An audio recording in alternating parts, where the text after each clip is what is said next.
இந்த வீடியோக்குள்ள போறதுக்கு முன்னாடி நம்ம சேனலை சப்ஸ்கிரைப் பண்ணாதவங்க சப்ஸ்கிரைப் பண்ணிடுங்க. பக்கத்துல இருக்க பெல் பட்டனையும் கிளிக் பண்ணிக்கோங்க.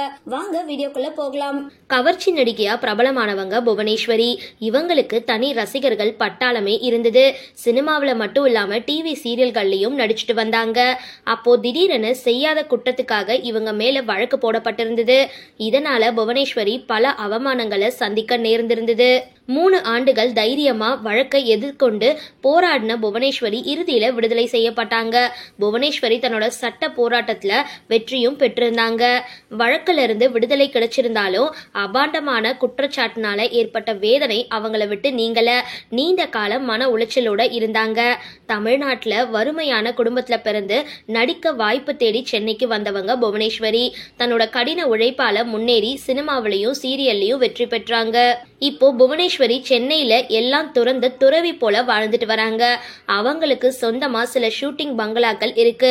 அதன் மூலமா தான் வருமானம் கிடைச்சிட்டு வருது. வலசரவாக்கத்திலயும் கோயம்பேட்லயும் இருக்கிற 2 கோவில்கள்ல தினசரி அன்னதானம் வழங்கிட்டு வராங்க. தீபாவளி வந்தா ஏழைகளுக்கு வேட்டி சேலை கொடுக்கறாங்க.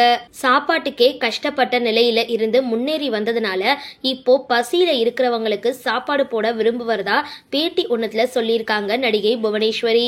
இந்த வீடியோ பத்தின உங்களோட கருத்துக்களை கீழே கமெண்ட் பாக்ஸ்ல போஸ்ட் பண்ணுங்க. வீடியோ பிடிச்சிருந்தா லைக் பண்ணுங்க, ஷேர் பண்ணுங்க. மறக்காம டிபி காபி சேனலை சப்ஸ்கிரைப் பண்ணுங்க.